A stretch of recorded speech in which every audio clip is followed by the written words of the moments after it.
من يهده الله فلا مضل له ومن يضلله فلا هادي له ونشهد أن لا إله إلا الله وحده لا شريك له ونشهد أن محمدًا عبده ورسوله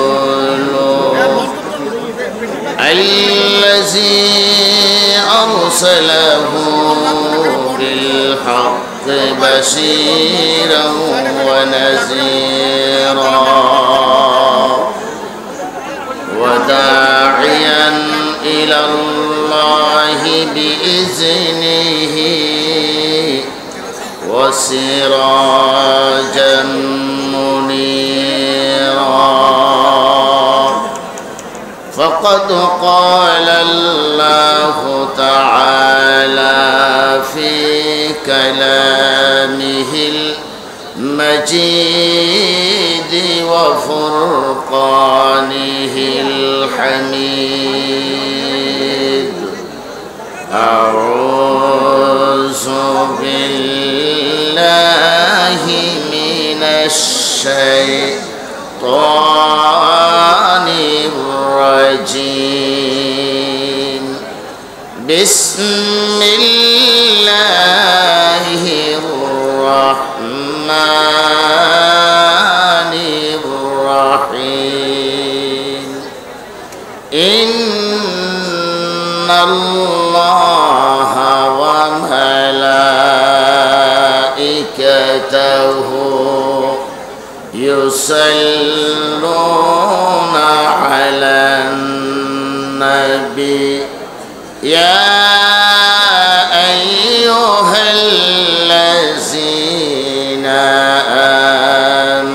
آمنوا صلوا عليه وسلموا تسليما اللهم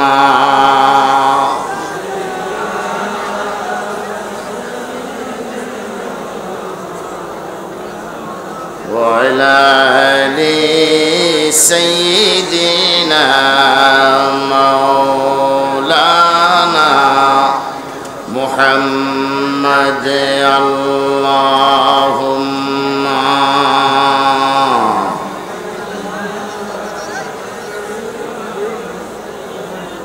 وعلى آل سيدنا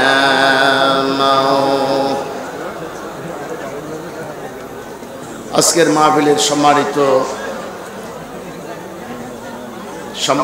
সভাপতি বিশেষ অতিথিবৃন্দ, বিশেষ করে আজকের মাহফিলের প্রধান মেহমান ডক্টর আল্লামা এনায়েতুল্লাহ আব্বাসী ওয়া সিদ্দিকী সাহেব, জৈনপুরী দরবার শরীফ, এবং আমার আগে যিনি ওয়াজ করেছেন সময়ের সাহসী সন্তান, কোরআন বিশেষজ্ঞ, বিশিষ্ট ইসলামী স্কলার শায়েখ মোহাম্মদ জামাল উদ্দিন সাহেব ঢাকা। আমরা মাহফিলে আসতে পেরে, আলোচনা করতে পেরে, শুনতে পেরে, সর্বোপরি আজকের মাহফিলের এই সুন্দর একটি ব্যবস্থা করার তৌফিক কে দিয়েছেন? আওয়াজ দিয়ে বলেন, কে দিয়েছেন? আমরা সেই মহান আল্লাহর দরবারে কাইমান বাক্যে অবনত মস্তকে বলছি আলহামদুলিল্লাহ। আমি একজন ছোট বক্তা, বেশি মানুষ দেখলে আমার ওয়াজ ভুলে যাই আমি। এরপরে বড় গজব হচ্ছে ইউটিউবারেরা, এদের দেখে তো আমি একেবারেই শেষ। আমি আসছি পয়সার জন্য, এরও আসছে পয়সা কামাইবার জন্য। আমরা দুজন সওদাগর পার্টি, এরও করে ইসলামের কাজ করতে আসে নাই। আমাদের ওয়াজগুলা ইউটিউবে দিয়ে ভিউ বাড়াবে, টাকা দেবে। এই ইউটিউবাররাই মিজার রহমান আজাহারিকে বাংলাদেশ থেকে মালয়েশিয়া যেতে বাধ্য করেছে। এই এরাই আপনার আমির হামজাকে জেলখানায় বন্দী করার সুযোগ করে দিয়েছে। এই এরাই মামুনুল হকের মতো মুজাহিদকে জেলখানায় বন্দী করতে সহযোগিতা করে। এদের ইউটিউবারদের উত্তেজিত হেডলাইন কি ওয়াস শুনেন, ওয়াস আইনে করি কেউ মাইন করি দে ইন হইবার এরাম কোনো মূল্য থেকে নাই, আমার আছে। আমি এগুলাকে পছন্দ করি না, আমার নিজস্ব মিডিয়া ব্যবহার করি। আমি মালমদের ওয়াজে হয়তো কোনো একটা স্লিপ হয়েছে বা বলে কোনো একটা বলে ফেলেছে, তাদের উচিত ছিল এটাকে বাদ দিয়ে সারা এইটা আরে হেডলাইন করে দিয়েছে। 4 বছর পরে অমুক বক্তা কক্সবাজার এসে বোমা ফাটিয়েছে। উজুরের কণ্ঠ আপনার রুনা লাইলাকে হার বানিয়েছে। তারপরে বিল ক্লিন্টনের সাথে উজুর যুদ্ধ ঘোষণা করেছে। এগুলো কি এদিকে আপনাদের কে দিয়েছে? উত্তেজনাকর হেডলাইন দিয়ে আজকে আলেমদের ব্যাপারে পুরো প্রশাসনকে দাঁড় করিয়ে দিয়েছে। এই জন্য আপনারা টাকা কামাই করবেন ঠিক, যেমন কোনো কাজ করবেন না যেটার কারণে আলেমদের অসুবিধায় পড়তে হয়, আলেমদের সম্মানের ক্ষতি হয়।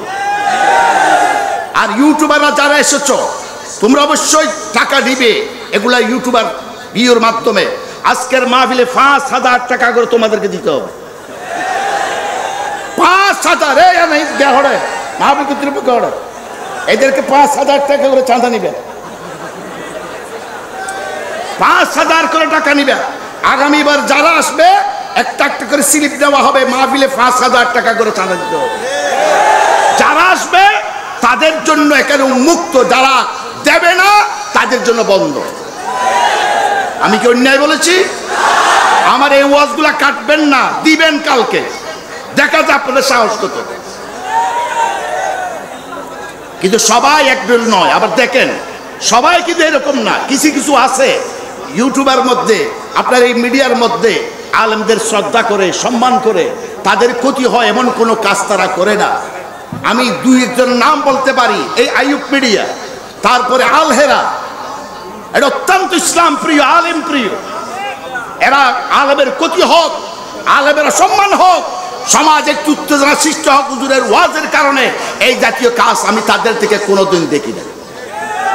এইভাবে আমি আর অন্যদেরকে চিনি না, কিন্তু অনেক ভালো আছে যাদেরকে আমি চিনি না, তাদের জন্য দোয়া করি।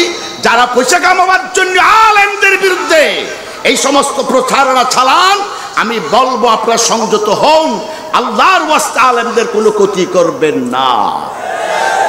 আপনারা কি আমার সাথে একমত? গত 2 দিন আগে দেখলাম তোহা আদনান প্রায় মাহফিলে ইউটিউবে থাকতো, এই দিন বলেছি বেগিং কোল সব নিয়ে যা, যতক্ষণ থাকবো ততক্ষণ ওয়াজ করতাম না। তারপরে আমাদের মৌলানা এই যে হাফিজুর রহমান, তিনিও এই ইউটিউবারে সব তুলে দিয়া তারপরে ওয়াজ করেছেন। সিদ্দিক আজাদের বউরা দিয়েন 10 বছর আগে বুঝছে, তোরা 10 বছর পরে বুঝত দে। আমি এই কারেক্ট, আমি এ শহীদ ইনশাআল্লাহ। তো আপনাদেরকে দেখলাম তখন আমাদের সাহস আছে, যেহেতু আই তো দেশের বউ যে ইন দেখিবা আজি ফারাম খাফের গুফুর গুফুর করে দেবে। আমি এগুলো অভ্যস্ত নয়। আইনে গ্রামে গঞ্জে ঘুরা ঘুরা মাহফিল করে দিই, বোধা বোধা বেশি বেশি টিয়া লই, ইয়া মাহফিল বড় টিয়া হম আল্লাহ কি এখন মাহফিল নেওয়া ফেকুয়ার এত বড় একটা ঐতিহাসিক মাহফিল, মাহফিলে ওয়াজ বন্ধ করে কেন ছাদা নিতে হবে? আপনাদের অপমান হয় না? আপনাদের শরম লাগে না? এই এলাকার মানুষের এটা কি এমন কোন মানুষ নাই যারা বলবে মাহফিলের টাকা যত লাগে আমরাই খরচ করব, আমরাই দেব, মেহমানদের থেকে আমরা টাকা নেব না? একথা বলার কেউ নাই। আমি এই নামাইতো ভাইয়া উজান নগরের অভ্যেস হয়ে তোর তুই এখন নামাতে দি বই দেখ এই বেটা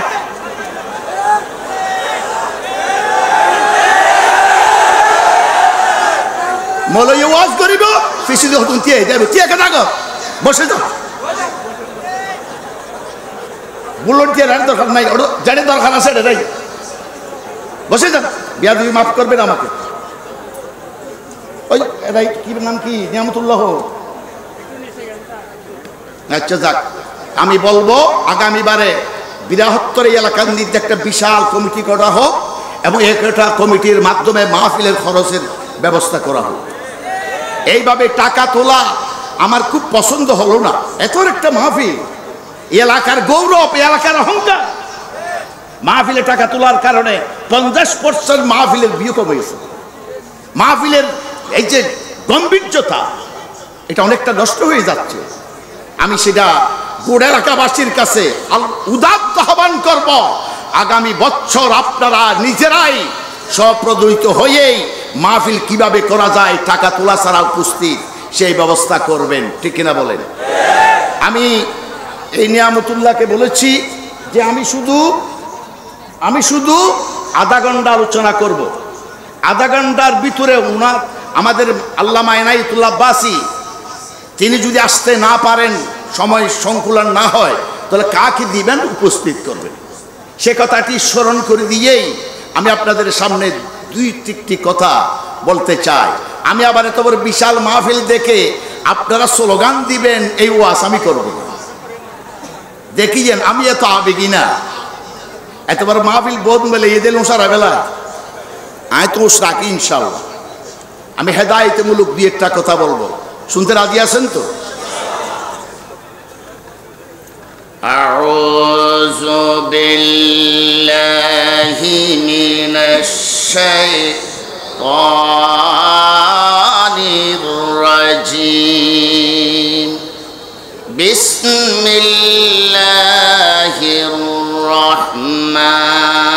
রহমানির রহিম ইয়াউমা তারাউনাহা তাযহালু কুল্লু মুরদিআতিন আম্মা আরদাআত ওয়া তাদউ হামলিন হামলা ওয়া তারান নাসা সুকারা ওয়া মা হুম বিসুকারা ولكن عذاب الله شديد আমি কিয়ামতের উপর কথা বলতে চাই কিয়ামতের দিনের ভয়াবহতা বর্ণনা করতে গিয়ে আল্লাহ রাব্বুল আলামিন কোরআনে কারীমে 100 নয় হাজার আয়াত নাজিল করেছেন অসংখ্য হাদিসে রাসূল আল্লাহ নবী বর্ণনা করেছেন কিয়ামতের ভয়াবহ সাংঘাতিক ঘটনার উপর কোরআনে আল্লাহ বলছেন কিয়ামতের দিন যেদিন শুনকের বুক দেওয়া হবে মারা তাদের সন্তানকে দুধ পান করার কথা ভুলে যাবে এবং যারা গর্ভবতী তাদের গর্ভ বিনষ্ট হয়ে যাবে মানুষকে দেখতে মাতাল মনে হবে আল্লাহ বলছেন তারা মাতাল নয় তারা শরাব পান করে নাই আল্লাহর আযাবের ভয়ের কারণে মানুষ মাতাল হয়ে গেছে এটার বাস্তব চিত্র দেখার জন্য বেশি দূরে যাওয়ার দরকার নাই এই যে কিছুদিন আগে ভূমিকম্প হলো ভূমিকম্পর দিন বুঝছেন অনেকেই ঘুমাইছে লুঙ্গিটা বিছানে রাখে লান্ডা বাইর হয়ে গেছে ঠিক না এই আমার সন্তান বুকে ঘুমায় আমার সাথে সন্তানের বুক থেকে বার ফেলে দিয়া আমি তাড়াতাড়ি উড়ানে বাইর হয়ে গেছি আমার চিন্তা আমি করেছি সন্তানের চিন্তা করি নাই ইজা জুলজিলাতিল আরদু জিলজালাহা ওয়া আখরাজাতিল আরদু আসফালাহা যখন ঝলঝলা শুরু হয়ে যাবে সিংহারের ভয়ঙ্কর আওয়াজের কারণে মানুষ মারা সন্তান কোল থেকে ফেলে দিবে, গর্ভবতীদের গর্ভ বিনষ্ট হয়ে যাবে, গর্ভপাত হয়ে যাবে, মানুষ মাতাল হয়ে যাবে, পাগল হয়ে যাবে। আল্লাহর নবী বলেন কালকে কিয়ামতের দিন মানুষেরা উঠবে কিভাবে?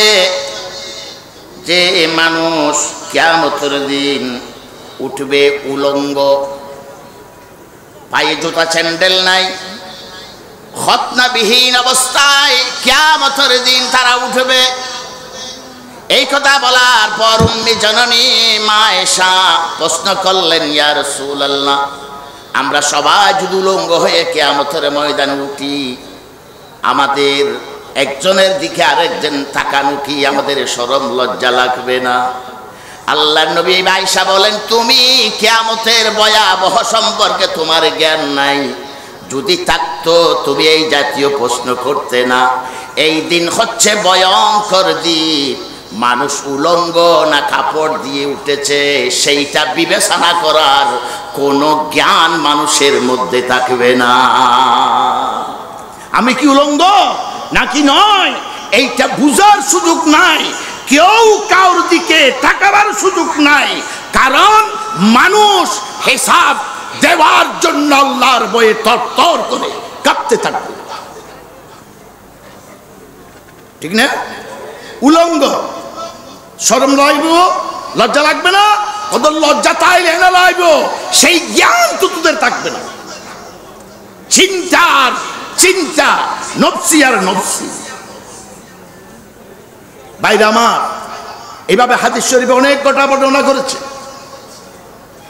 এই দিনকে বলা হয় ইয়াউমুত তালাক, মুলাকাতের দিন।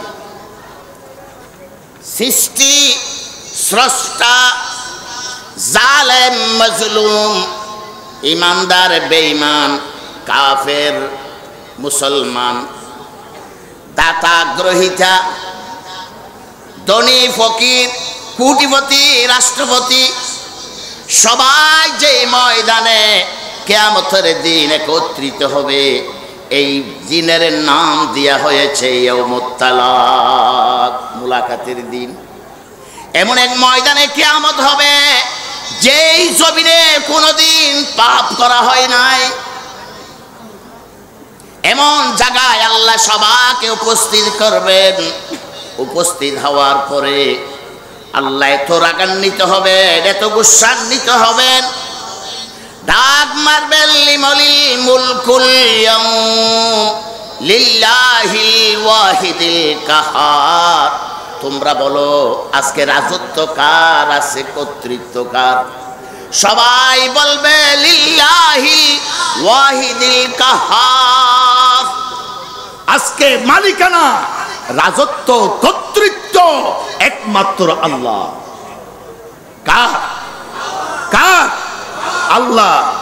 এবং আল্লাহ বলবে আনা মালিকুন আইনাল জাব্বারুন আইনাল মুতাকাব্বিরুন। আমার রাজত্ব আজকে, আমার কর্তৃত্ব আজকে, আর কারো ক্ষমতা নাই।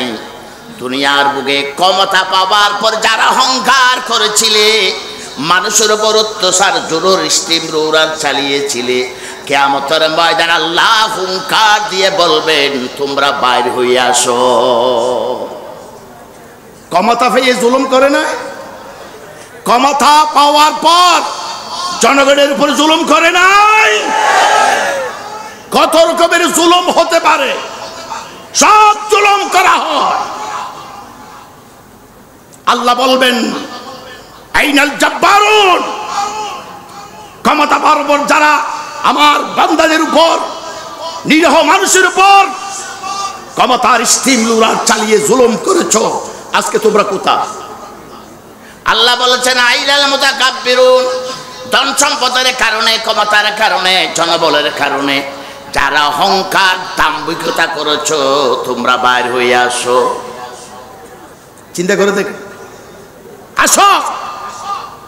কিয়ামতের দিন আল্লাহ রাব্বুল আলামিন ইয়াউমা, কিয়ামতের দিন ইয়াবআসুল্লাহু ইয়াউমাল কিয়ামাতি নাসান ফি সাউরিজ জাররি।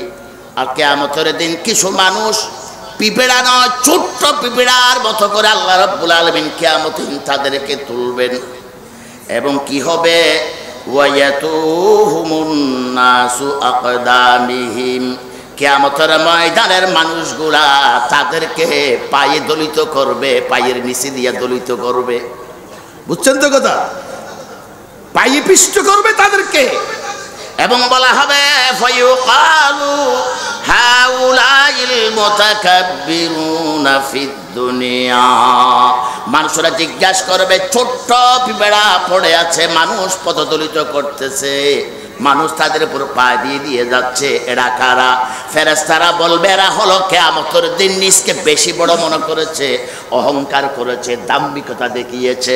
এই সমস্ত আমি একটা কিছু, আমি বড়, এই অহংকার যারা করেছে, কালকে কিয়ামতে আল্লাহ প্রমাণ করবে তুই কিচ্ছু না, আমার কাছে ছোট্ট পিঁপড়া আরো সে নিকৃষ্ট। অহংকারীদেরকে আল্লাহ রাব্বুল আলামিন শুধু পিঁপড়া নয়, ছোট্ট পিঁপড়া বানিয়ে তুলবেন। আর কিয়ামতের লক্ষ কোটি জনতা তাদেরকে পায়ে পিষ্ট করে তাদের উপর দিয়ে দৌড়াতে থাকবেন। আল্লাহ বলে, দেখো এবার তুমি যে দুনিয়ায় বলেছিলে আমি ক্ষমতার মালিক, আমার চিনো, খাই ফেলাইও, উমলো ফেলাইও, ঠিক না বলেন না? আজকে কি হবি? কারে লবি? আয় আমার সামনে আয়, যারা অহংকার করেছস। এখন কিয়ামতের উপর কিয়ামত শুরু হয়ে যাবে তাদের উপর। মানুষ, কোন মানুষ লুকিয়ে থাকার জায়গা থাকবে না, সবাইকে একত্রিত করা হবে, গোপন থাকার কোনো সুযোগ নাই। আছে গোপন শুধু দুনিয়ার উপর নয়, ইদাল ইজা জুলজিলাতিল আরদু জিলজালাহা ওয়া আখরাজাতিল আরদু আসকালাহা ইজাস সামাউ ফাতারাত ওয়া ইদাল কাওয়াকিবু ইনতাসারাত ওয়া ইদাল বিহারু ফুজ্জিরাত ওয়া ইদাল কুবুরু বুহসিরাত। তোমরা যারা দুনিয়ার উপরে আছো, গোপন থাকার কোনো সুযোগ নাই। তোমাদের পায়ের নিচে যে মাটি, মাটিতে কিয়ামত পর্যন্ত যত মানুষ দফন করা হয়েছে, মাটির নিচে যত রকমের তেল, গ্যাস, স্বর্ণ, খনি, সব কিছু সেদিন আল্লাহ জমিন পেটে সব বাইর করে দেওয়া হবে। মাটি ভিতরে আছে, লুকাইতে হবে সুযোগ নাই। তোমরা কোথায় লুকাবে? সেই দিন গোড়া সীমানা প্রাচীর হবে, আমার আল্লাহর সামনে থেকে লুকিয়ে থাকার কোনো সুযোগ আছে? কিয়ামতের দিন অবস্থা কি হবে? মুসলিম শরীফের হাদিসের বর্ণনায় সূর্য হবে অতি নিকটে, অর্থাৎ 1 কিলোমিটার উর্ধ্বে সূর্য উদিত হবে, জমিন তামা হয়ে যাবে, সীসায় পরিণত হয়ে যাবে আসমান। তার কারণ কি? সীসা তামা যদি এক দিক দিয়ে যদি কারণের শর্ট দেওয়া হয় অথবা আগুন দিয়ে গরম দেওয়া হয়, যে একখানে গরম দিলে গুড়া তামা গুড়া সীসা একসাথে গরম হয়ে যায়, তাই না? সীসা তামা এগুলা দিয়ে কারণে তার বানা হয়। তার মানে একদিক দিয়ে যদি আপনি বিদ্যুৎ সংযোগ করেন, 1 মাইল থাকলে 1 মাইল পর্যন্ত বিদ্যুৎ সংযোগ হয়ে যাবে। গরম দিলে গুড়া একসাথে গরম হয়ে যাবে।